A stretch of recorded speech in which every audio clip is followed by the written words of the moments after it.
Hi guys, welcome to the channel concept clarity. आज की video में आपसे बात करूंगा मैं एक बहुत ही मिस्टीरियस टॉपिक के बारे में, एक ऐसी चीज़ के बारे में जिसके बारे में आपने शायद ना तो कहीं पढ़ा होगा ना कहीं कभी सुना होगा।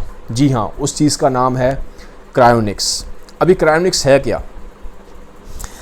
देखो, बहुत बार हमने ऐसा सुना है, हम सुनते हैं ना कि जैसे कि कोई इंसान पानी में डूब गया तो 1 घंटे बाद हम देखते हैं कि घंटे भर बाद उसको पानी में से निकाला गया और वो ज़िंदा हो गया। ठीक है, तो इस तरह की बहुत सारी हमने स्टोरी सुनी है जहाँ इंसान मरने के बाद कुछ टाइम बाद ज़िंदा हो जाता है। हमने मूवीज़ में भी देखा है, ठीक है, कुछ हमने अपने पुराने बुजुर्गों से भी सुना है, ऐसा होता है।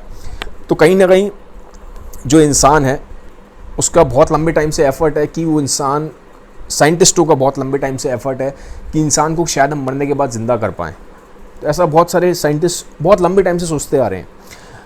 अब इसके लिए साइंटिस्टों ने क्या किया है, एक नया तरीका निकाला है जिसको बोलते हैं क्रायोनिक्स, इसी सोच के आधार पे। ठीक है, अब क्रायोनिक्स में क्या होता है? क्रायोनिक्स में क्या होता है, जैसे इंसान मर गया, ठीक है, तो अब जब इंसान मर गया तो उसकी बॉडी को प्रिजर्व कर देते हैं, ठंडा कर देते हैं, एकदम समझ लो बिल्कुल फ्रीज कर दिया। ठंडा करके उसकी बॉडी को, जैसे उसकी बॉडी है, जैसे मरा है वैसे उसी स्टेट में, मतलब वैसे ही पूरा का पूरा उठा के बॉडी उसकी प्रिजर्व कर देते हैं। ठीक है, लिक्विड नाइट्रोजन होती है, उसके थ्रू प्रिजर्व करते हैं। अब इसको प्रिजर्व क्यों कर रहे हैं? क्योंकि साइंटिस्टों को लगता है कि आने वाले 50 साल में, आने वाले 100 साल में शायद हम उस इंसान को वापस ज़िंदा कर पाएँ। शायद आने वाले 50 साल में, 100 साल में साइंस टेक्नोलॉजी इतनी एडवांस कर जाए कि वो उस इंसान में हम वापस लाइफ डाल दें और वो इंसान वापस ज़िंदा हो जाए। तो यही जो पूरी टेक्नोलॉजी है, इसे बोलते हैं क्रायोनिक्स। क्रायोनिक्स जो वर्ड है इसका मतलब है ठंडा। ठीक है, इस वर्ड का मतलब ही ठंडा है। ठीक है, अब ये इसमें करते क्या है, जैसे कि मान लो मोस्टली जो प्रोसेस इनका स्टेप बाय स्टेप इस तरीके से होता है, जैसे कि कोई इंसान मर गया तो फिर इनकी वहाँ पे टीम पहुँचेगी क्रायोनिक्स वालों की, तो फ़ोन करेंगे कि आप आ जाइए। टीम पहुँचती है, उसको अपने सेंटर पे लेके आते हैं। बड़ी बड़ी कंपनीज़ हैं, ठीक है, इसकी क्रायोनिक्स की बहुत बड़ी बड़ी कंपनीज़ हैं। प्रेजेंट में यूएस में 3 कंपनी है, रशिया में 1 कंपनी है। ठीक है, जो वर्ल्ड की सबसे बड़ी कंपनी है इस टाइम क्रायोनिक्स की, उसका नाम है एल्कोर। ठीक है, एल्कोर। तो अब क्या हुआ, जैसे कि मान लो डेथ हो गई है, एल्कोर वाले वहाँ पहुँच जाएंगे और एल्कोर वाले उसको अपनी कंपनी में लेके आएंगे उस जगह पे क्रायोनिक्स की। फिर उसकी बॉडी में क्या करते हैं, वो पानी निकाल लेते हैं, जो सेल होता है सेल में से पानी निकाल लेते हैं और उसकी बॉडी में केमिकल डालते हैं। पानी को इसलिए निकाला जाता है क्योंकि जब उसकी बॉडी को वो करेंगे ठंडा कितने पे करते हैं, -196 डिग्री सेंटीग्रेड, -196 डिग्री सेंटीग्रेड। बहुत ज़्यादा ठंडा होता है ये। हमारी बॉडी का टेम्परेचर होता है 37 डिग्री सेंटीग्रेड, तो 37 डिग्री सेंटीग्रेड से -196 डिग्री सेंटीग्रेड, इतना ठंडा करना पड़ता है उनको। तो इतना ठंडा जब करते हैं तो हमारे, आपको पता है 70% बॉडी पानी से बनी है, सेल्स में पानी होता है, तो उतना ठंडा करने पे जो सेल होता है पूरी बॉडी फ्रीज कर सकती है और सेल ऐसे फट सकते हैं।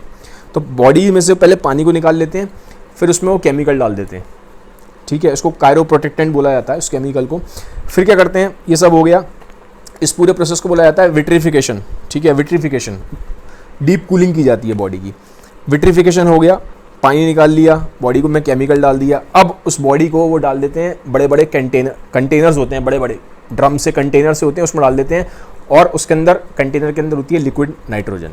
ठीक है, लिक्विड नाइट्रोजन 196 डिग्री सेंटीग्रेड के टेम्परेचर के आसपास होता है, उसमें बॉडी को प्रिजर्व कर देते हैं। क्यों प्रिजर्व कर रहे हैं? शायद उन्हें लग रहा है कि 50-100 साल बाद हम उस इंसान को वापस ज़िंदा कर पाएँ with the help of science and technology.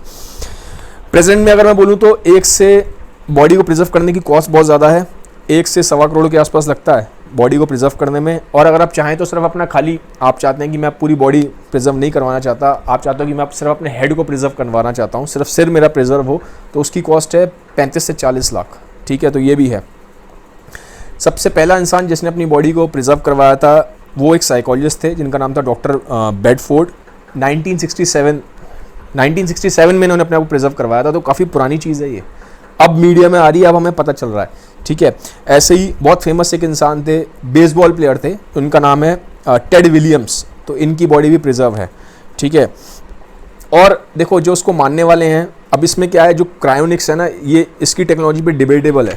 बहुत सारे साइंटिस्ट कहते हैं कि ऐसा हो नहीं सकता, बकवास की बातें हैं, फ्रॉडगिरी है, ऐसा नहीं होगा। और जिसको मानने वाले हैं, जो कहते हैं कि नहीं ऐसा हो सकता है, आगे जाके हम इंसान को वापस रिवाइव कर सकते हैं, ज़िंदा कर सकते हैं, ठीक है, वो कहते हैं कि प्रेजेंट में कुछ टेक्नोलॉजीज़ ऐसी हैं जैसे कि नैनो टेक्नोलॉजी, ठीक है। नैनो टेक्नोलॉजी में क्या होता है, इसके ऊपर मैं अलग से वीडियो बनाऊंगा नैनो टेक्नोलॉजी के ऊपर, आपको और क्लियर हो जाएगा। नैनो टेक्नोलॉजी बहुत पावरफुल है। उसमें वो क्या कर रहे हैं, आपके बॉडी के जो अंदर एक एक जो सेल है, सेल के लेवल पे, जैसे मान लो लिवर खराब हो गया तो लिवर ठीक कर देंगे अंदर, ठीक है। हार्ट खराब हो गया तो हार्ट ठीक हो जाएगा। तो आपके बॉडी के जो एक एक सेल हैं, एक एक एटम के लेवल तक पे चीज़ें ठीक हो सकती हैं। तो ये नैनो टेक्नोलॉजी है ऐसी। तो ये जो क्रायोनिक्स को मानने वाले हैं, कह रहे हैं कि देखो इस तरह की टेक्नोलॉजीज आ रही हैं, नैनो टेक्नोलॉजी आ रही है, ठीक है। एक और टेक्नोलॉजी है माइंड अपलोडिंग, इसके बारे में फिर दोबारा एक अलग वीडियो बनाऊंगा, अभी नहीं बना रहा, नहीं तो कन्फ्यूजन हो जाएगा। तो साइंटिस्ट कह रहे हैं कि नैनो टेक्नोलॉजी आ रही है, माइंड अपलोडिंग जैसी टेक्निक्स आ रही हैं, तो बहुत पॉसिबिलिटी है कि आने वाले 50 साल में या 100 साल में हम इंसान को ज़िंदा कर लें। तो इसीलिए इनको प्रिजर्व करना ज़रूरी है, ठीक है। जो उसको मानते हैं वो कहते हैं 2040 तक, जो उसको मानते हैं वो साइंटिस्ट कहते हैं कि 2040 तक हम इंसान को वापस ज़िंदा कर लेंगे।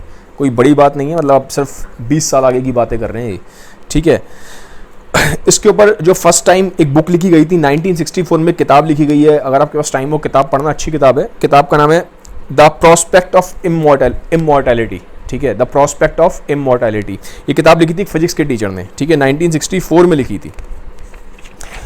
करंट में 2016 के तक का जो हमारे पास डेटा है, एज ऑफ 2016 250 लोगों को प्रिजर्व करा जा चुका है। 250 लोगों की डेड बॉडीज वहाँ प्रिजर्व्ड है, ठीक है, इन सेंटर्स में। और 1500 लोगों ने और साइन किया है कि वो भी मरने के बाद अपने आप को प्रिजर्व करवाना चाहते हैं। तो गाइज बड़ी ही फैसिनेटिंग सी ये टेक्नोलॉजी है।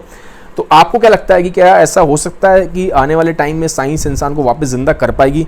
आपके क्या थॉट्स हैं मुझे कमेंट सेक्शन में बताइए।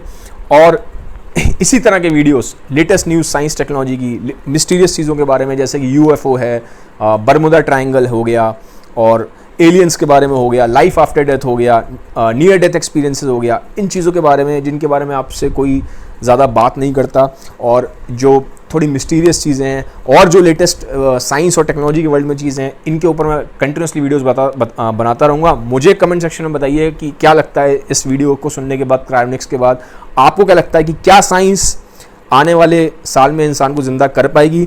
और आप किस टॉपिक्स पे इस तरह के वीडियोस चाहते हैं, उन टॉपिक्स के बारे में मुझे कमेंट सेक्शन में बताइएगा। तो ये था आज का वीडियो। अगर आपको वीडियो अच्छा लगा है तो उसको काइंडली सबके साथ शेयर जरूर करिएगा। Have a nice day, bye bye, take care.